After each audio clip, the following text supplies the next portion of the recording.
Bom dia, boa tarde, boa noite, sejam bem-vindos a mais um vídeo aqui no canal. Eu me chamo Abner e no vídeo de hoje a gente vai buscar o desenvolvimento de um acessório social, um acessório que dispositiva as pessoas por intermédio de atividade, né? Porém, contudo, todavia, essa atividade ela tem uma certa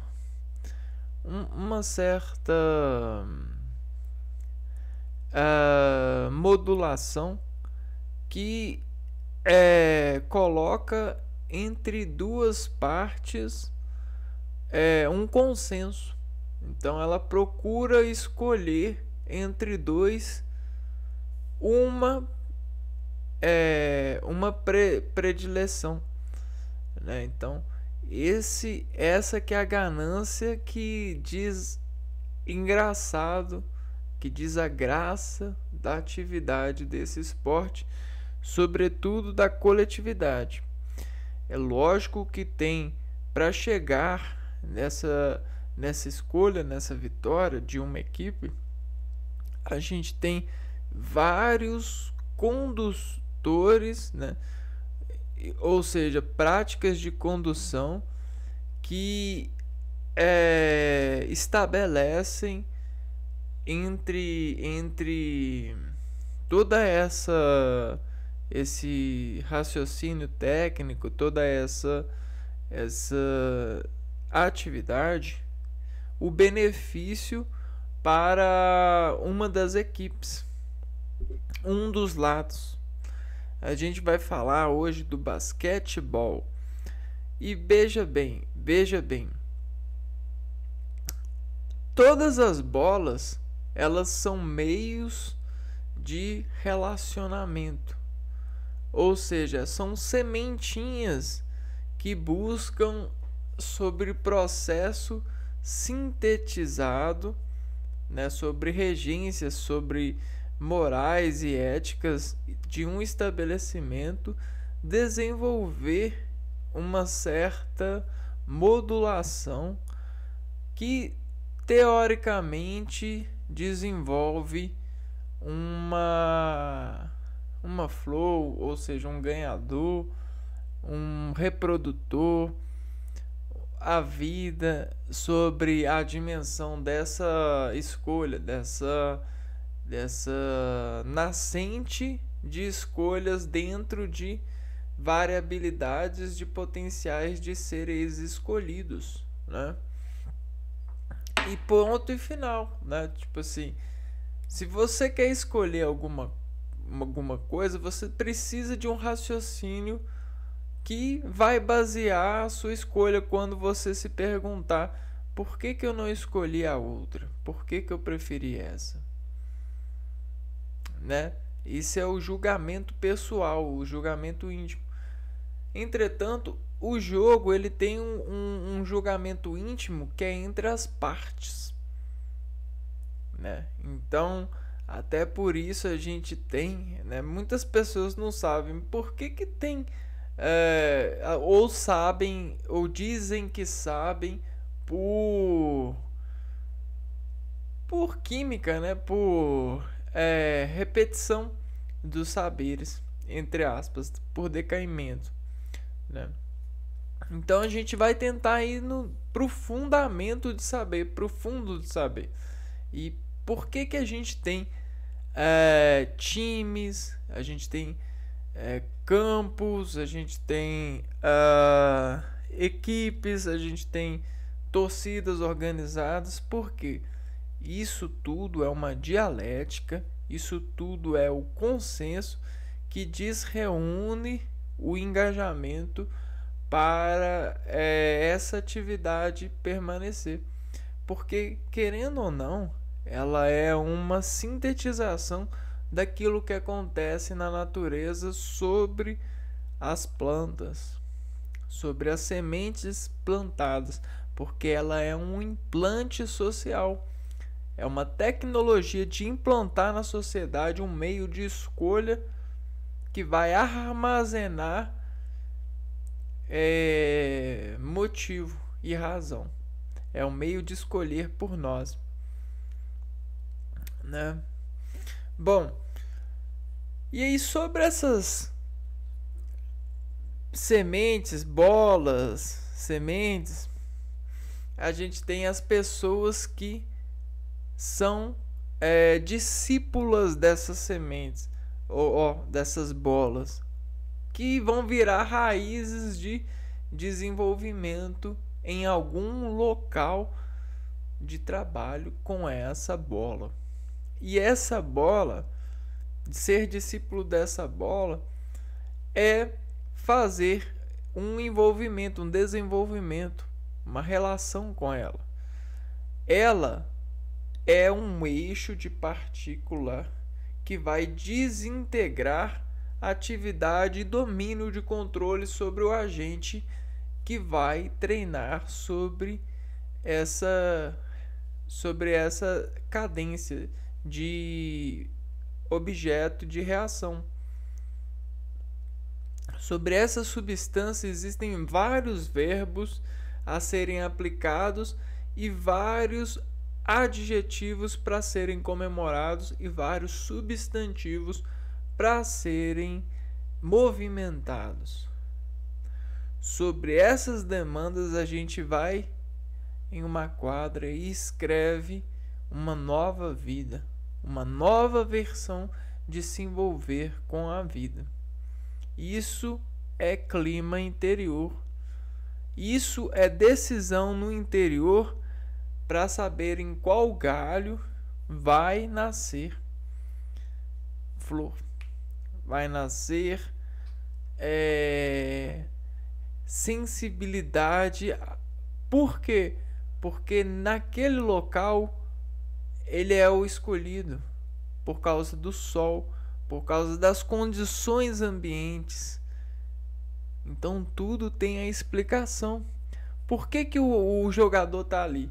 Porque o adversário está atacando por conta da torcida, por conta da relatividade de um jogo. E isso, cara, entender isso leva muita vida, muito tempo, e não é fácil. Não é fácil entender isso. Até porque é chato pra caralho. É muito chato entender isso. É muito chato.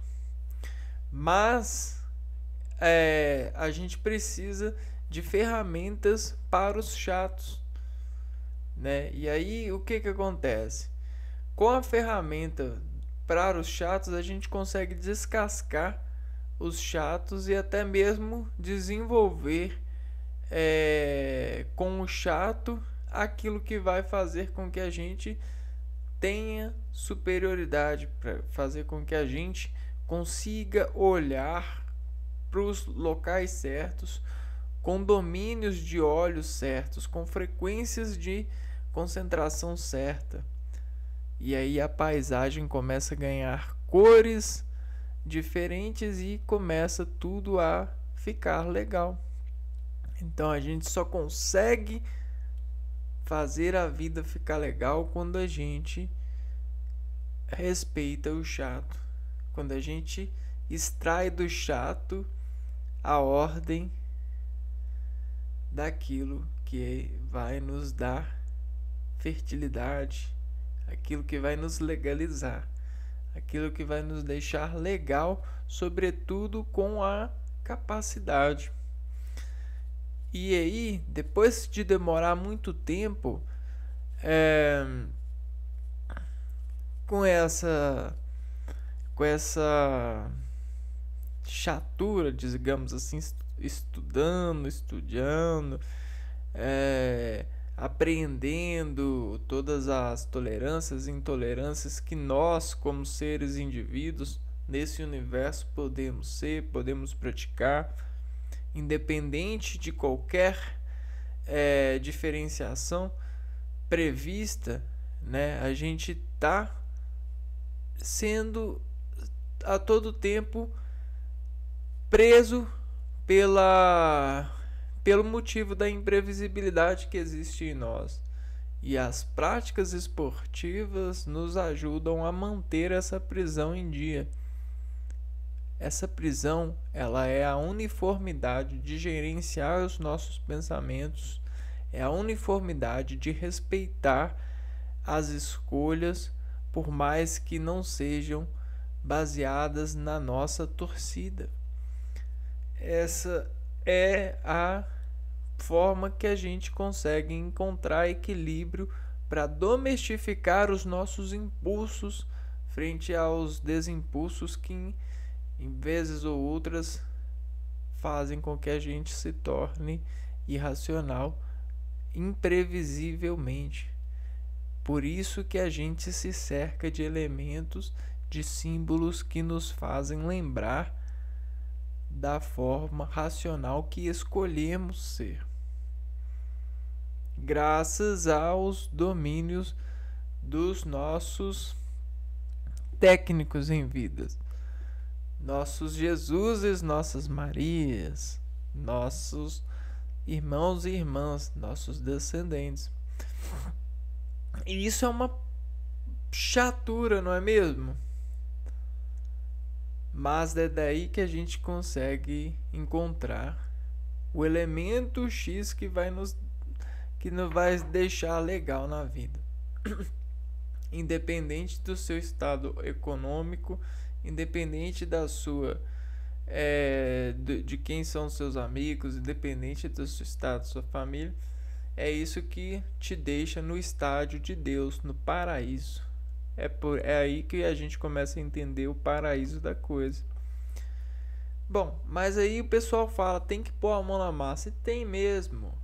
Mas a mão na massa é aquela superfície de contato que vai superficializar a gente, nos levando a conhecer o lado de absorver o estímulo do instinto de equilíbrio sobre esse nervosismo que é o controle de bola, o controle de passe, o controle de regra, o controle de estilo de operação frente à construção desse estilo que desenvolve-se a partir de toda cerebelação, ou seja, celebração que é particípio desse universo. E aí você vai encontrando o seu estilo e vai aperfeiçoando sua técnica e vai desenvolvendo o seu operador incomum que desmonta uma peça que só sofre a engrenagem sobre esses contra-ataques, sobre esses pedidos, sobre essas demandas adversárias. Bom, então o jogo que a gente vai falar hoje, né? Quem desenvolveu é um cara bastante interessante no sentido da história da vida, porque ele mudou e continua mudando a vida de muitas pessoas. E eu sei que você tem a ousadia de falar que foi Deus que inventou, a partir da natureza que ele compartilhou sobre as semelhanças. E eu acredito muito nisso. Porém, a pessoa que conseguiu conduzir isso, a narrativa que a gente tem hoje, as pessoas, elas merecem palmas. Porque esportes, por mais que existem muitas pessoas que ainda não desenvolveram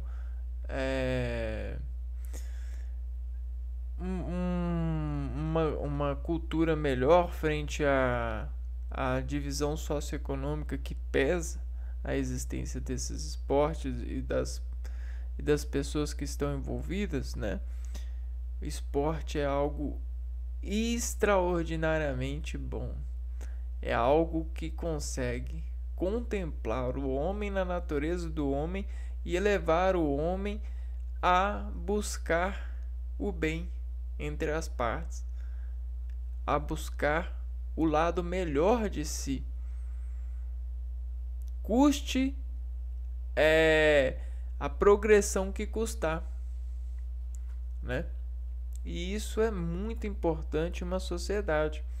Esporte, cara, ele é muito forte, assim como a música, assim como a imagem e a imaginação. Bom, e tudo isso chega a dar até emoção. E é emocionante mesmo, né? Porém, a gente sabe que fisiologicamente a gente é irrigado por acontecimentos. E quando esses acontecimentos acontecem muitas vezes, eles perdem a potência de importância. E aí fica sendo um desafio voltar a importância à tomada certa. Ou seja, ao potencial de reação do corpo certo. E é aí que muitas academias, muitos cientistas, muitos profissionais que se envolvem com isso, muitos seres humanos se perdem na adesão, na insistência, na realidade do sentido da coisa. Por isso que o nascimento, a forma como alguém nasce é muito importante, porque isso define quase que a capacidade de insistir desse ser em viver, ou desse ser em viver em função dessa prática, né? E perante a isso, vamos então a buscar colher, extrair uma polpa, né? Alguns expoentes que vão nos ensinar sobre as dimensões do esporte basquetebol. E aí a gente vai destacando algumas diferenças de alguns outros esportes que a gente pode exportar para esse momento de valorização desse esporte, né? Então vamos lá. O basquetebol, né?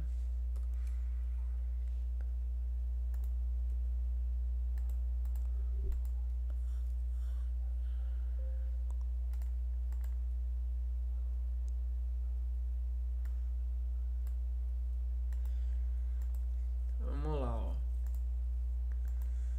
O próprio nome, ele tem um certo efeito sobre a aquisição e valor desse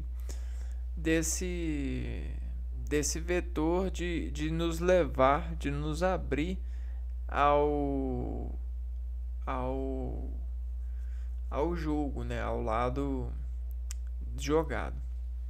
Ball é bola, né? Ball. Basquetebol. Ball vem de bola. E bola é a superfície, é a semente, é aquilo que transforma. Ele é o bola é o transportador ativo que impõe cadência, ritmo, harmonia, estilo na relação. E isso tudo vai se tornando técnico e fisiologicamente descrito. Então a bola, ela é tudo isso mesmo, cara. Ela é tudo isso. Ela tem várias dimensões de criar superfícies de relações sobre as pessoas que utilizam ela dentro do seu campo. E aí é que tá a graça. Todos os trabalhos, todos os seres humanos, eles têm bolas dentro de si. Eles têm sistemas de se embolar, maneiras de se embolar. Bolas são como máscaras. E as máscaras são como fios de condução. Quando a gente tem um fio, a gente tem o calibre do fio, a gente tem as características do fio e a gente tem formas de relacionar o fio com capas de proteção. Capas de proteção são como máscaras para os seres humanos, que são vetores de energia, né? Vetores de estrelas de energia. Porque eles o tempo todo precisam desenvolver o contrarritmo aos ritmos que são quicados nessa natureza aqui, ó. Então, o basquete, né? Aqui a gente tem os kit, né? Sketch. Esse sketch, né? Basquete, aqui, ó. A gente tem o forma de quicar, né? E todo esse kick, né? Pá, pá, tem uma reação que pede atenção. Opa! E a atenção sobre um ser vivo, né? A gente tem um ser humano, né? E aí a atenção sobre ele, ó, para fechar a atenção nesse ser humano, a gente precisa de contato. O contato, ele tem várias camadas, né? Você pode ter o contato visual, e é uma camada de energia. Você pode ter o contato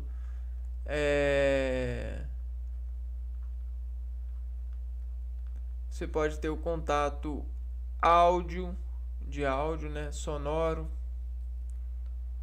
E aí é a camada do som, ou você pode ter esse conjunto de contato que é o áudio, visual. Isso são contatos. Aí você pode ter o contato superficial, que é com as superfícies do corpo, né? E a gente tem outras séries de contatos, né? Por exemplo, o contato orgânico íntimo, né? Que é o do alimento. E aí sobre esse contato, né? Essa reação com a bola, a gente vai aprender agora sobre esses contatos, né? Aquilo que semina, né? Porque aqui a gente tem a bola, e a bola a gente tem os jogadores que se ligam à bola e delas formam um ganhador, né? Ou um ganha-flor, alguma coisa assim. Vamos lá, vamos diminuir a analogia e vamos para a teoria. O basquetebol é um esporte coletivo de invasão praticado entre duas equipes. Então a gente tem essa palavra cheque, né? Duas equipes. Então é um meio de escolher entre dois, entre um versus um, qual que é o um que vai aparecer. Agora que é o lado X da coisa, ó. A gente vai escolher entre um time e entre um time em um campo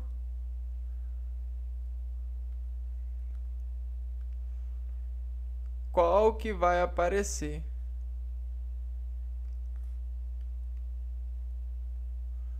Olha que legal. Não é legal? Né? Não sei se dá pra ver, mas a gente tem desses dois né? Os seres, né? O pai, a mãe, ou o lado direito, o lado esquerdo, ou até as escolhas que vetorizam os seres aqui, ó, no corpo, né? essa ação e reação. Vamos lá, continuando. O jogo é disputado com uma bola, tendo como objetivo colocá-la no cesto fixado nas extremidades da quadra. Então, essa bola, ela é o impulsão. Impulsão, a bola. E ela, nesse corpo, ela pretende-se ser o eixo crítico que, ao ser elevado à cesta, finaliza a tarefa e garante vitória. O que é vitória? Vitória não é isso daqui, ó. Não é o vetor aqui, ó, que a gente fez, ó.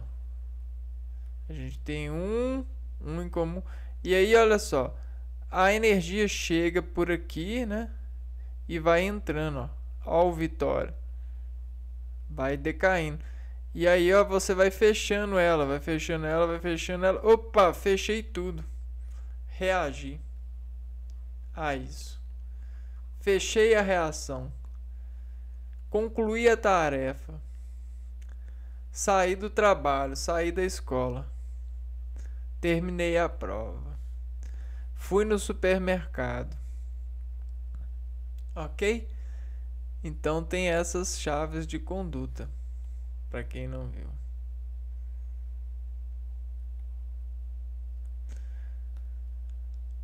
Atualmente, o basquetebol é um dos esportes olímpicos mais populares no mundo. Nas escolas, é um dos esportes mais praticados nas aulas de educação física.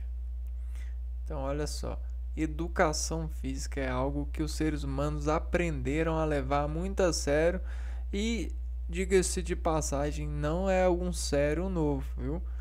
Esse sério já é praticado há bastante tempo. Só que a gente está falando de um esporte praticamente mais novo, né? Atualizado. Mas a gente já tem relatos, né? Lá da Grécia Olímpica, das Olimpíadas, a prática com substâncias, com matérias, buscando esse sentido de desenvolvimento social, a polis, né? O próprio nome polis, que lembra cidade, se você virar o B para baixo, você tem o bolis. E se você tirar o is, né, que é o parâmetro, você tem o ball, que representa bola em inglês. Bola, substantivo de relacionamento físico, né? Acho que isso não pegou bem não, porque tudo tem a ver com a física. Não dá para isolar.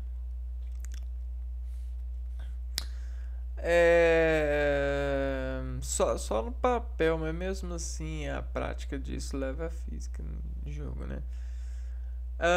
Bom, vamos ver aqui uma imagem agora do campo.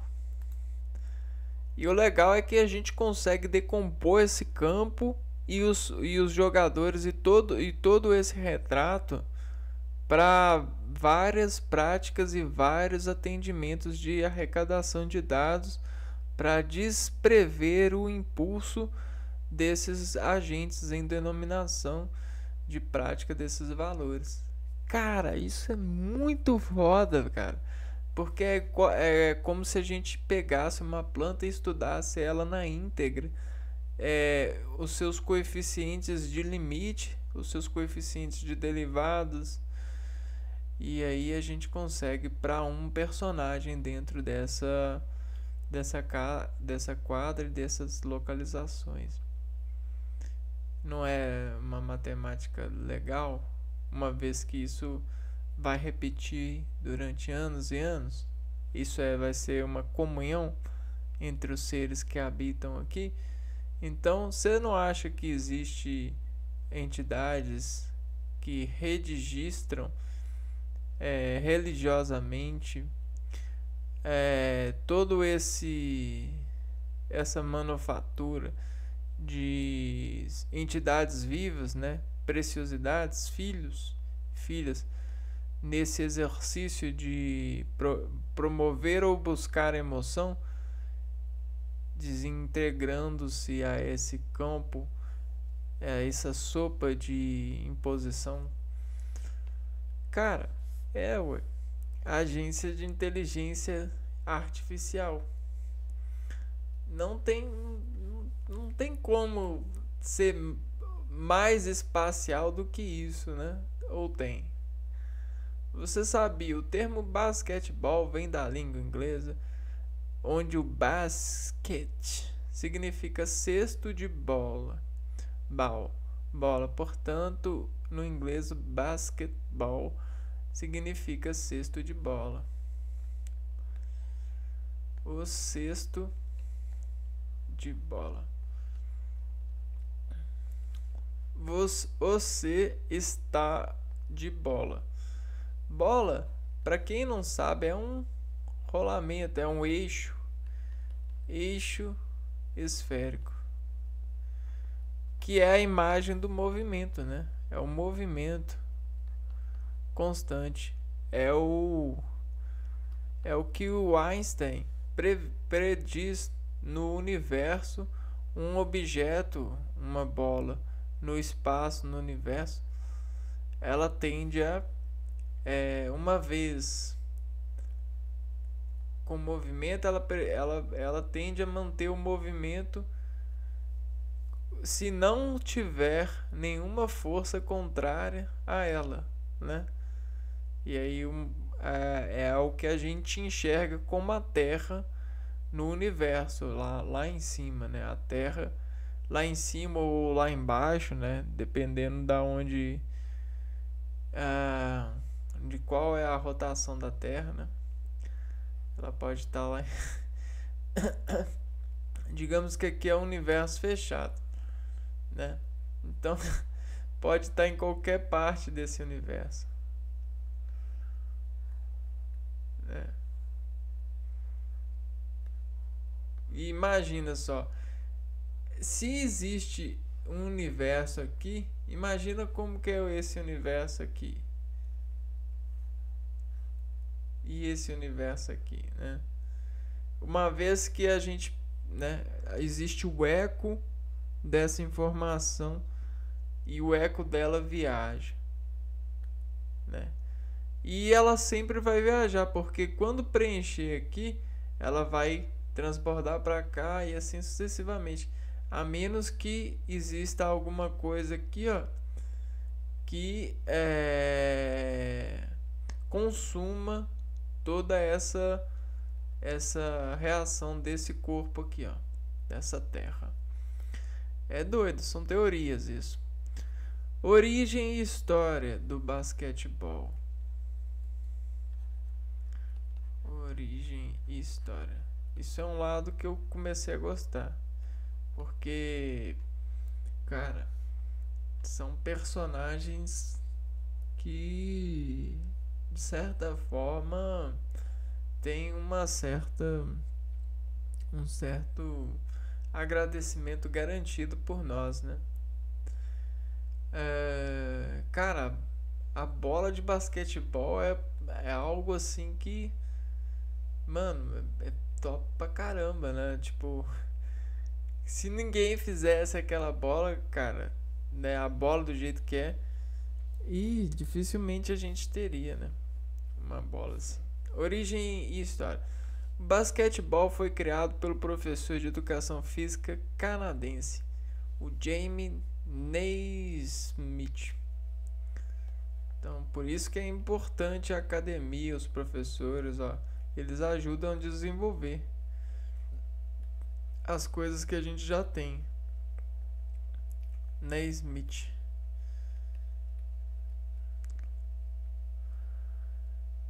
Em 1891, sua invenção foi desenvolvida quando ele publicou as 13 regras para jogar basquetebol em 1892. Em 1892, ele compõe um livro com regras. Regras é uma coisa importante sobre o consumo dessa prática.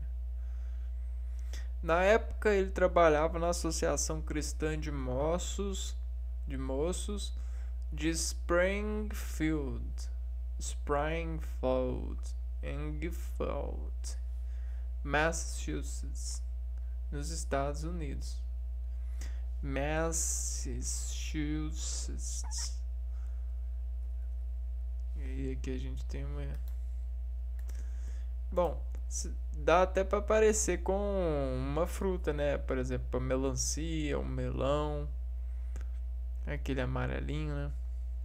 Olha que bacana. O universo do melão, da relação melônica. Então, de certa forma, ele ajudou a fluir a natureza sobre os homens consumidores dela.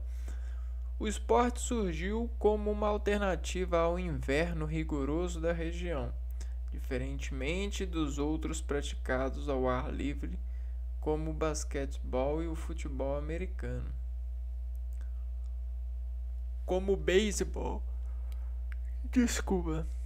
praticados ao ar livre, como o beisebol e o futebol americano. Então aqui a gente tem uma pauta, né? Inverno rigoroso. Então a gente sabe que nunca é só por uma coisa, né? Só que isso aqui é uma faísca que desimpulsiona mediaticamente ou historicamente contar com uma faísca que consegue chamar-se de motivo frente a esse conjunto de reações que conseguiram fazer fluir, né, surgir esse esporte. A ideia original era criar um esporte menos violento que o futebol americano. Ou seja, a gente não falou do futebol americano ainda, mas já prediz que ele é violento. Além disso, James Naismith pretendia criar uma maior integração entre os alunos nas aulas de educação física e estimular a coletividade dos grupos. O primeiro jogo oficial de basquete foi disputado em 1892 e teve uma plateia aproximada de 200 pessoas. Cara, que informação louca, né? 200 pessoas no primeiro jogo. Em 1893, o primeiro jogo feminino foi oficialmente jogado no Smith College, em Massachusetts, nos Estados Unidos. Então, já em 1893, haviam meninas jogando.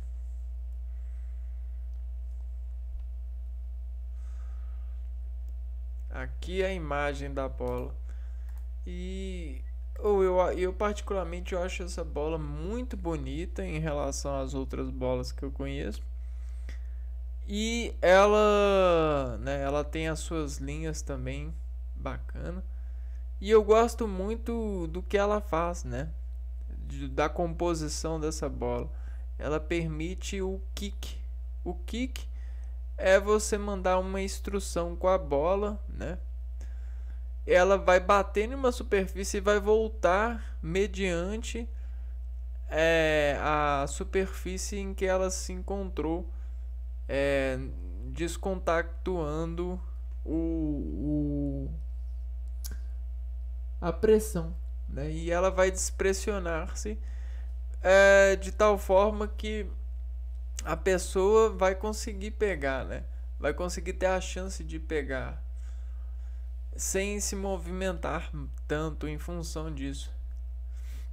É claro que tem várias dependências, né? Depende do quick, né? A modalidade feminina foi inserida pela professora de educação física Senda Berenson. Foi também em 1896 que o esporte chegou ao Brasil, trazido pelo norte-americano Augusto Louis. 1896, August Louis. Ele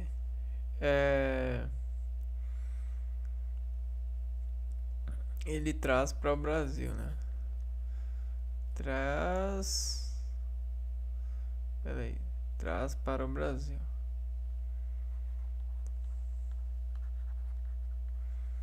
o esporte. Curioso notar que no início o esporte era praticado com uma bola semelhante à de futebol. Somente em 1894 que a bola de basquete tal qual conhecemos foi desenvolvida. Então, vamos escrever essa informação aqui. Inicialmente utilizavam a bola de futebol. E em 1896, vamos ver se é 1896 mesmo. 1884. 1984. A bola de basquete foi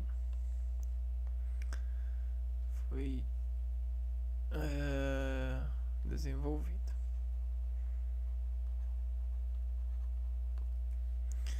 Bom, bacana demais, né?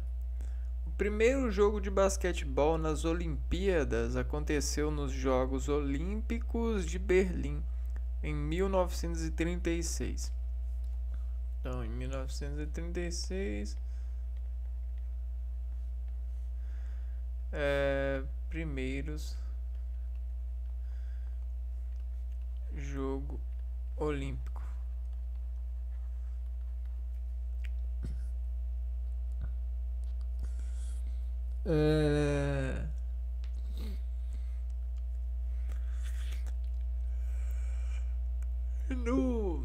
No feminino, o basquetebol foi incluído nos Jogos Olímpicos em 1976. Em 1976, feminino. Jogo Olímpico. Tá, vamos buscar aqui agora. Basquete jogado com bola de futebol. 1896. Vamos ver se a gente acha alguma coisa.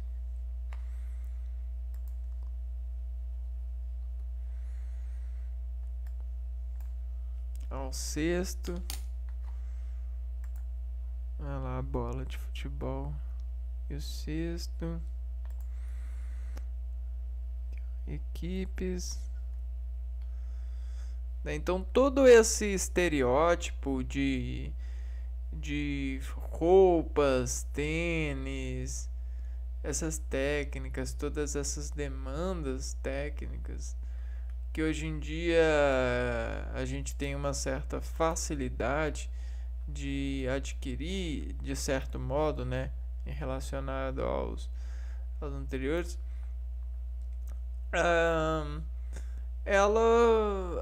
ela foi sendo adquirida por associação de jogadores, técnicos, torcedores, de toda a demanda, né? Então tudo que a gente tem em desenvolvimento é graças a toda a equipe, todo o plano de fundo.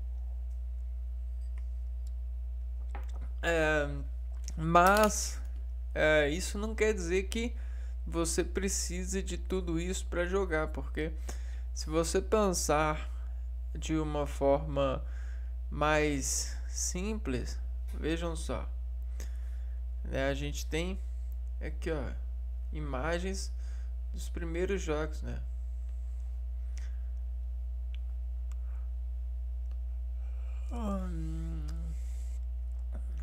aqui.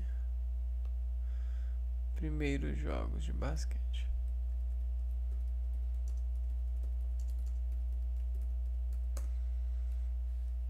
Aí, ó. Olha só. Sexto. Quer ver? Parece que é a bola de futebol. Sexto.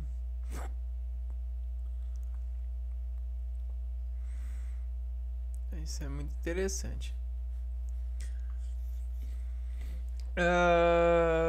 Em 1932 foi fundada a Federação Internacional de Basquetebol. 1932.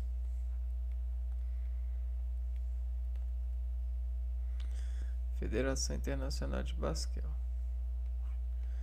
A FIBA.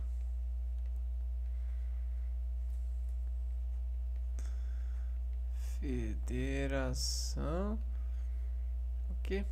Internacional de Basquete.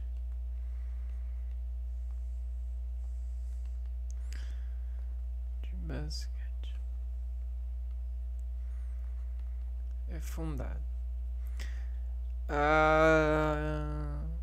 Ela é responsável por organizar os eventos relacionados com basquetebol ao nível mundial. Atualmente, sua sede está localizada em Genebra, na Suíça, e conta com cerca de 200 países filiados à FIBA.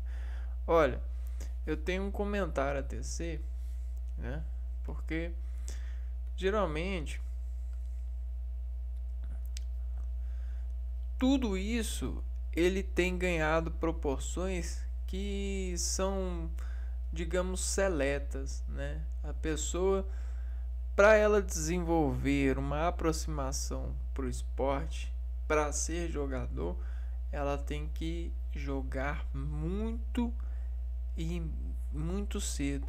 Eu acho isso aterrorizante, eu acho isso sangrento, eu acho isso um absurdo para o desenvolvimento dos interesses de sentimentos públicos sobre essa administração.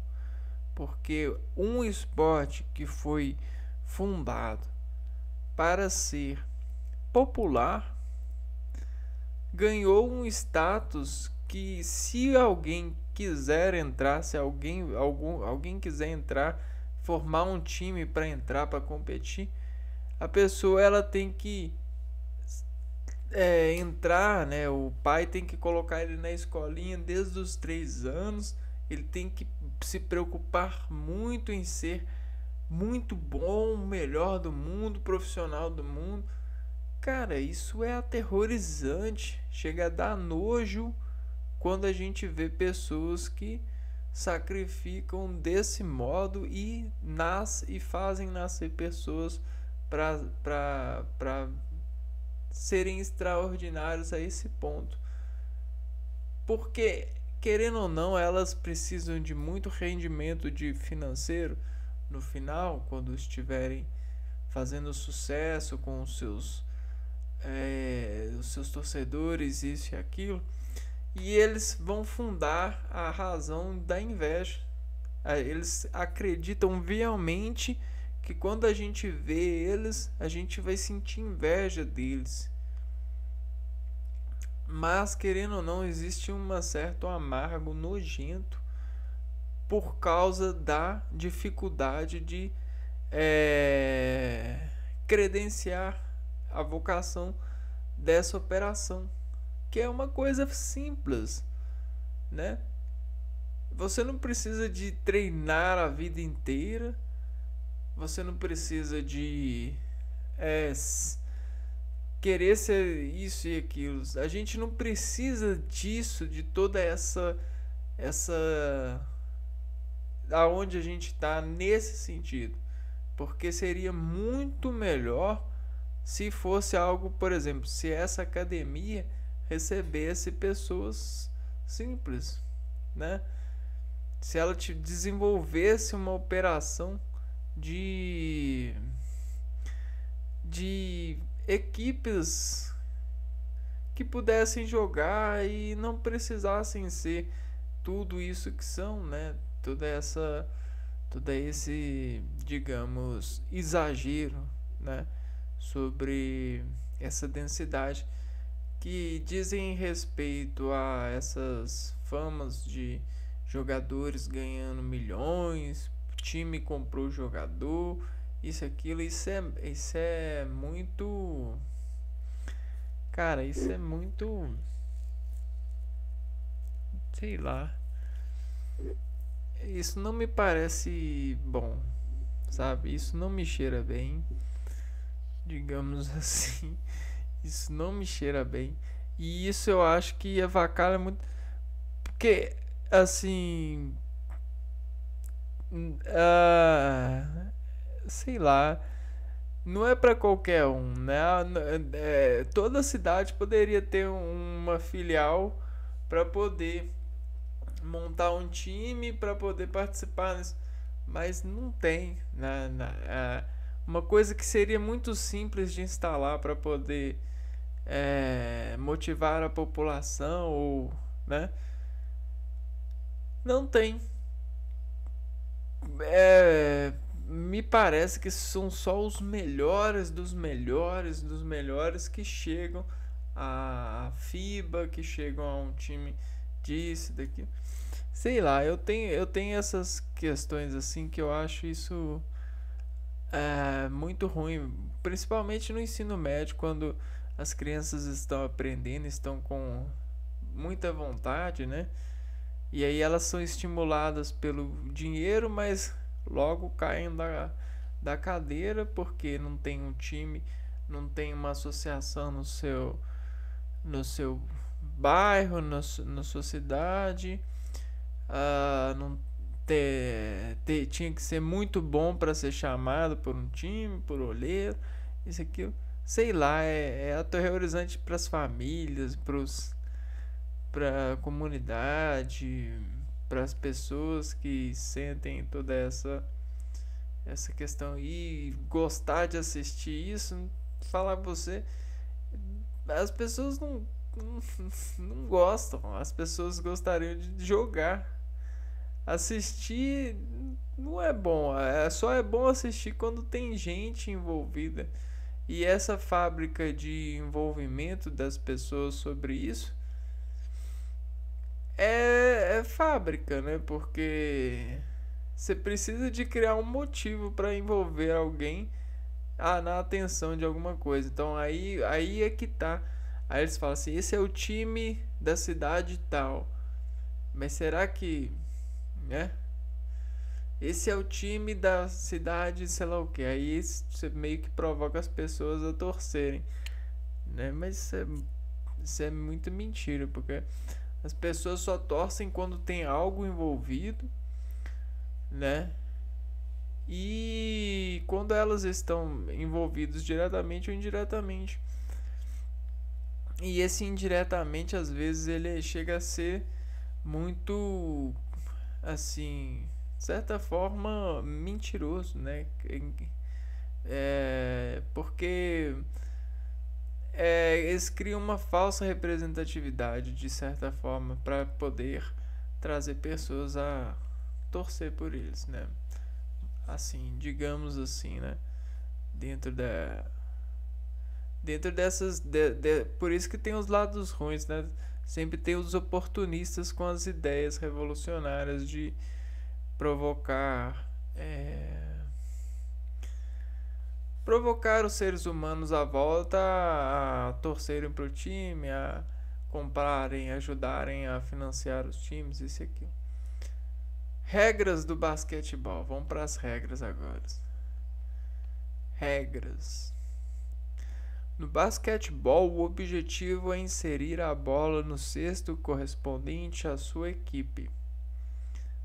Portanto, há 2 cestos em cada extremidade da quadra, a 3,5 metros do chão. Então, para quem não sabe, o cesto ele fica 3,5 metros do chão.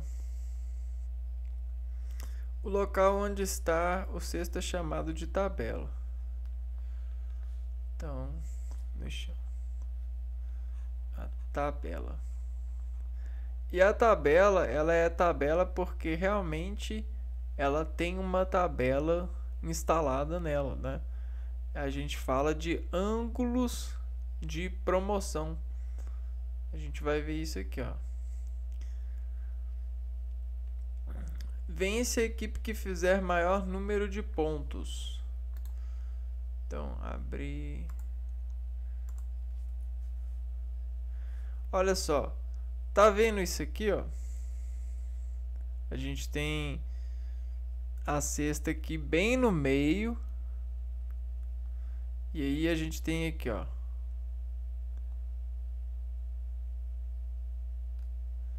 Mais ou menos uma imagem assim, ó. Opa, bem no meio. E aí a gente vai ter uma imagem aqui, ó. A gente vai ligar o meio de tudo. Vai fazer assim, ó. Esse aqui é um meio. Sempre tem os meios, né? Então procure navegar nos meios, ó. Meio, meio. Meio, meio, meio, meio. Tá vendo esses meios? Eles representam pontos de contração. Pontos de concentração. E aqui, ó. Aqui a gente tem a tabela, né? Só que aqui em cima a gente tem uma grade. Não é mesmo, ó? E aí nessa grade, o que que acontece? Essa grade a gente constrói meios de elevar a grade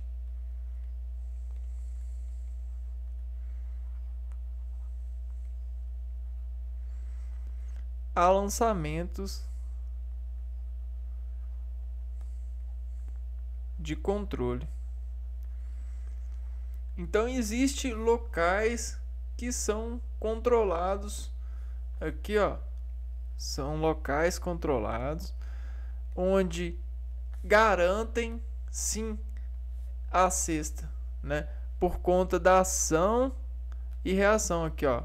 Se você reparar, existe aqui, ó, um ângulo de 90 graus aqui, ó. Existe um ângulo de 90 graus daqui até aqui, ó, que suspende aqui, ó. E desse ângulo de 90 graus, a gente tem basicamente estratégias de bater aqui, ó, e fazer aqui, ó, fazer a bola cair para cá. Entende? Ou de fazer a bola vir e cair aqui assim, ó. A bola vem de longe, cai aqui e decai para cá. Tá vendo? Ou até mesmo de vir de longe ou vir de perto e cair no meio certinho, ó. Tá vendo? Então a gente tem várias formas de irrigar a cesta, né? Fazer essa irrigação. Massa, né? Vence quem fizer o maior número de pontos, maior número de irrigações. Os pontos variam de acordo com o local em que é realizado o arremesso. Por exemplo, se um lance livre é convertido, é somado um ponto. Lançamentos de dentro da área são somados 2 pontos ao placar. Então, um lance livre é convertido. A gente tem, ó, lance livre, lançamento dentro da área, lançamento dentro da área. Lembrando que todo lançamento é uma suspensão, ó. Tá vendo isso aqui, ó? Suspensão. Esse arco aqui, ó, suspensão. Sabe o que é suspensão?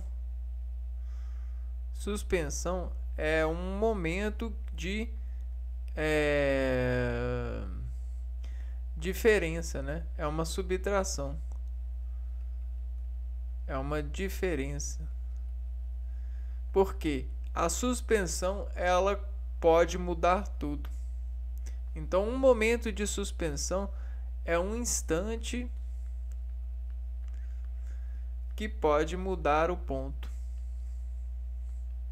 que pode mudar o placar. Isso é suspensão. E muitas das pessoas técnicas, elas admiram a suspensão e os agentes suspensantes, né? Técnicos admiram suspensões e agentes suspensantes, né? Eis-nos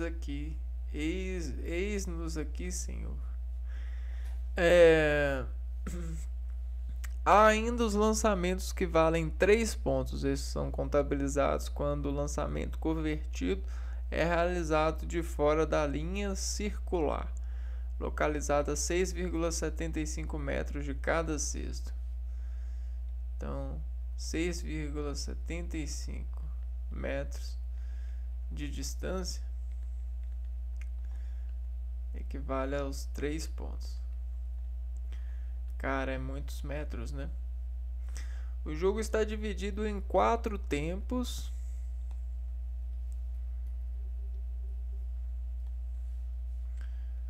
O jogo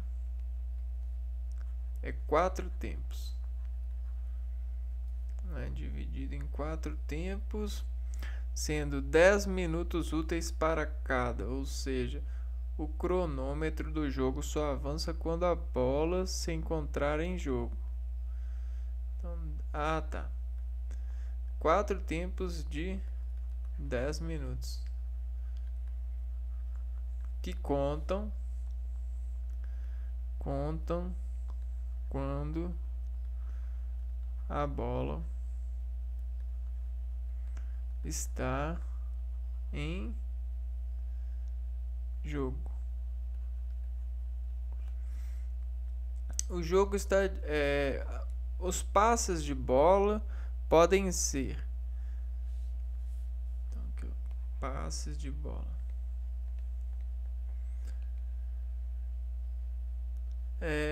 com a mão, passe de peito e passe quicado. Com a mão a gente tem o passe de peito, passe quicado,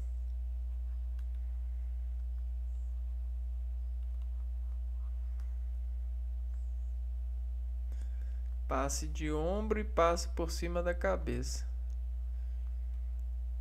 De ombro e por cima da cabeça. Podia ter uma imagem ilustrando, né? Tá, vamos ver aqui, ó.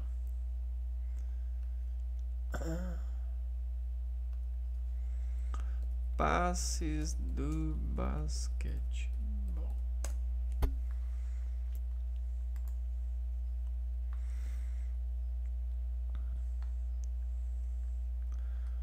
Esse aqui deve ser o quicando. Esse aqui é arremesso. Esse aqui é com a mão. Passa acima da cabeça. Passe picado. Arremesso com salto jump. Tá vendo? Já tem uma estrutura de algoritmos para um jogador narrar, para o jogador escrever, né? Se inscrever no campo. Faltas.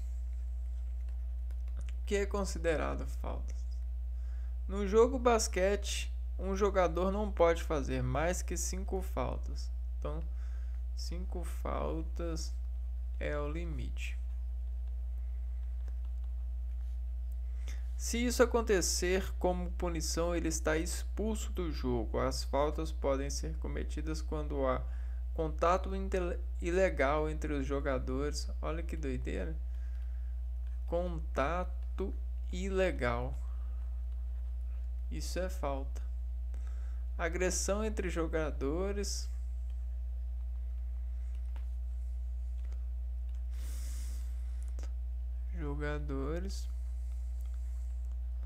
Então ninguém pode brigar de forma agressiva, né? Comportamento antidesportivos.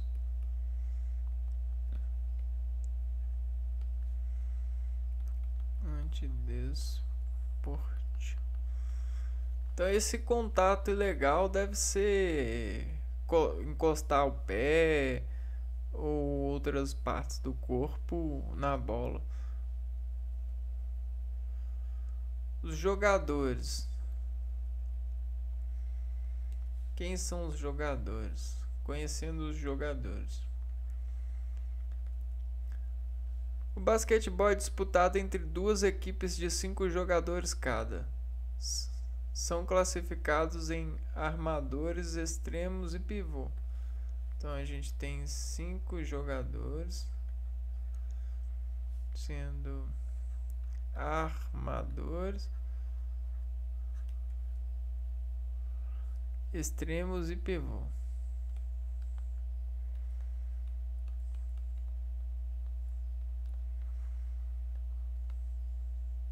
Pivôs.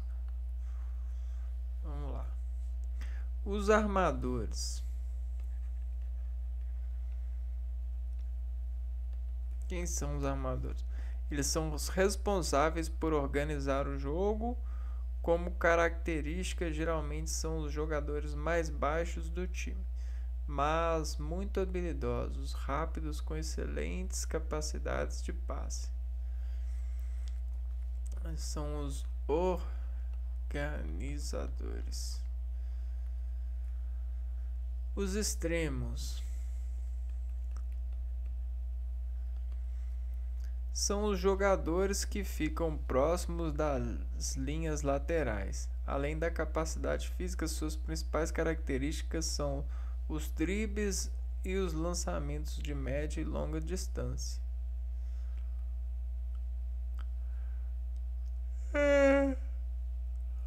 Então são os que ficam nas linhas laterais, extremos, e são médio, longos, dribles e lançamentos.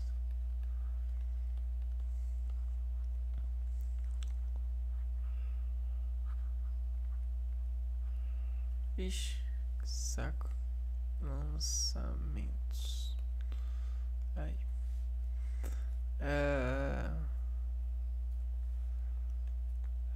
Rápidos e bons de passe. E os pivôs, né? Famosos pivôs. São responsáveis por defender e atacar o mais perto possível da cesta. Defesa e ataque. Perto da cesta. Além disso, eles têm como função conseguir ganhar os duelos aéreos perto da cesta. Ó, eu gostei dessa. Duelos aéreos. Duelos aéreos. Du vem de dois, aéreos quer dizer que os dois duelam pela cesta. Um quer deixar a bola cair e o outro quer tirar a bola. Por exemplo, o rebote. Como característica, geralmente são os atletas mais altos e fortes da equipe.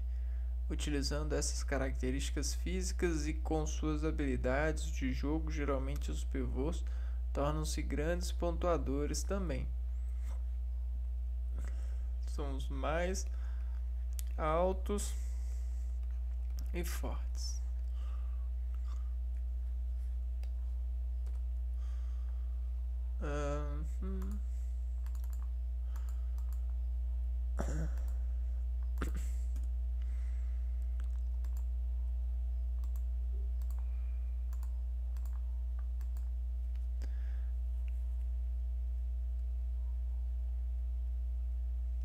Quadra.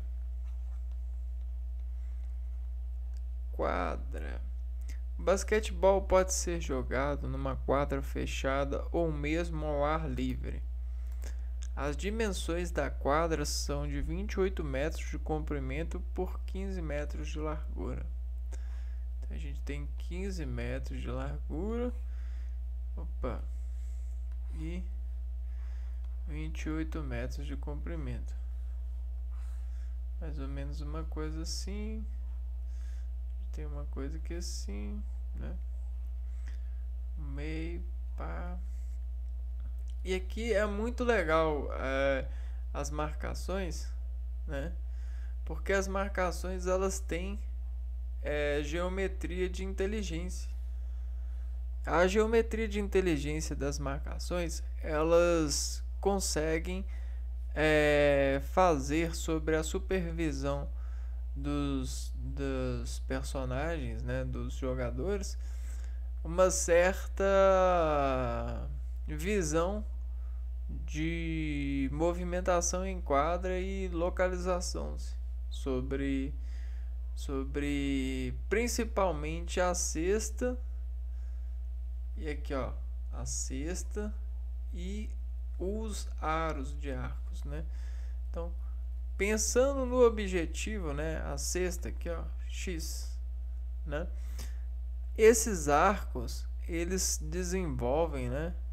Esses arcos e essas linhas, eles desenvolvem, né, a narrativa do jogador sobre a cesta. Então, cada ponto, olhando para o arco, o jogador ele consegue desenvolver a aritmética, né? O cálculo e da força que deve se aplicar sumo a esses dados, né? Vamos pegar aqui a decomposição da quadra. Aqui a gente tem 28 metros. Se a gente dividir 28 metros por 2, a gente tem 14. Se a gente dividir 14 por 2, a gente tem meio que 7, né? E aí vamos supor que ó, aqui a gente tem 7, aqui a gente tem distância de 4,6 metros. E aí tudo isso serve para um técnico de um time ou para alguém em serviço de aperfeiçoamento treinar sobre esses dados e fazer reconhecimento de campo e de controle sobre os treinos, né? E aí uma série de treinos vai levando esse ser humano a um alto domínio de tudo isso. Então não é dom, não é segredo, não é treino e reconhecimento desses focos, dessas marcas, dessas linhas sobre o objetivo que é o basquete e aprendendo a dançar sobre os obstáculos que se tornam, nesse caso, a bola na mão dos adversários. A quadra do basquetebol apresenta diversas linhas de marcação. Linhas laterais delimitam o espaço do jogo. Linhas limites também delimitam o espaço do jogo, no entanto, estão localizadas atrás do cesto. Então, aqui a gente tem as linhas limites e as linhas laterais, representadas na imagem.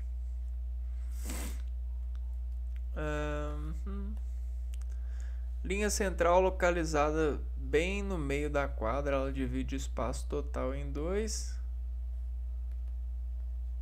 Na linha central.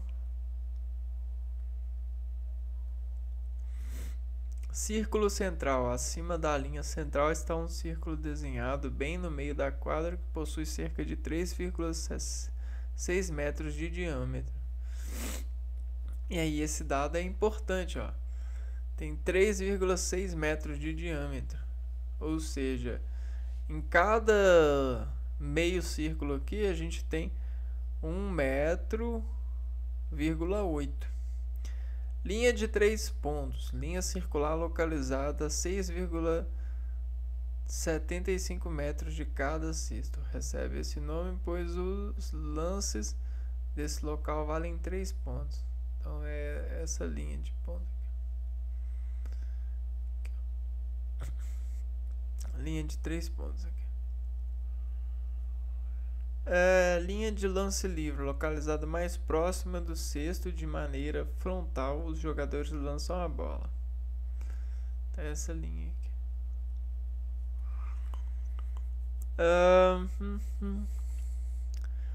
E por fim, algumas curiosidades sobre o basquete.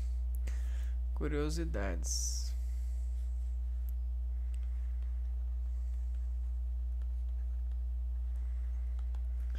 Vamos lá. Os Estados Unidos da América é o país com maior destaque no basquete mundial. No campeonato da NBA nos Estados Unidos, o tempo também é dividido em 4 períodos, contudo, cada um possui 12 minutos úteis de jogo, ao invés de 10. No Brasil, os jogadores de basquetebol mais conhecidos são o Oscar Schmidt, a Hortência e a Paula e Janet. No início, o cesto de basquete não era furado, ou seja, cada vez que a bola entrava no cesto, alguém precisava tirá-la com o auxílio de uma escada. A pontuação mais alta na história do basquete ocorreu em 1983 entre as equipes Denver Nuggets e Detroit Pistons. O placar atingiu 370 pontos, 186 a 184, com vitória do Detroit Pistons. Caraca. Em 1974, Mats Wermelin, um sueco de apenas 13 anos, entrou para o Guinness Book por marcar o maior número de pontos individuais. No total foram 272 pontos numa só partida. Cara, eu tenho que olhar pra cara desse cara. Que doido. Vamos ver aqui a imagem.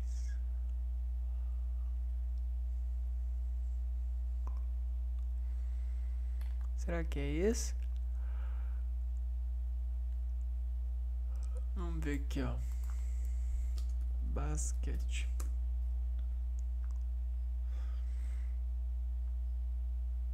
Cara, não dá pra saber, né? Vamos ver aqui todos. Deve ser que aqui deve ter a imagem.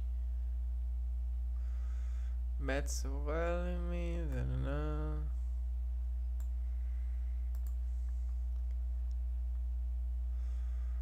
Vamos pegar essa informação aqui.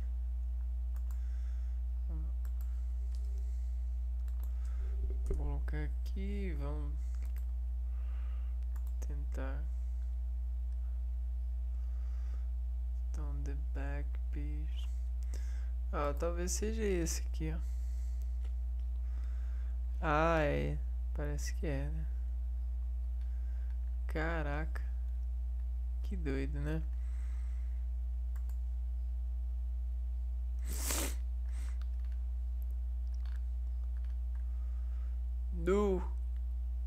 Tem que ter muito domínio de impulso nervoso dentro de uma partida quando marca tantos pontos assim, né? Deve perder a linha muito fácil. É muita vibração, é muita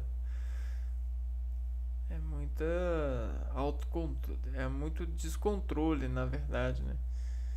Caraca.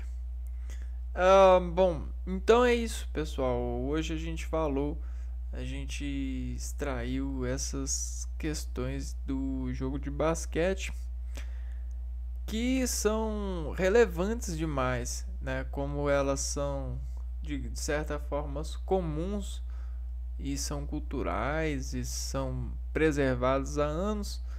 é bom se saber, né? Por mais que não tenha muita, que não se tenha muita motivo ou razão para praticar hoje em dia, até porque as pessoas elas têm se afastado das de práticas esportivas, as pessoas no geral, né?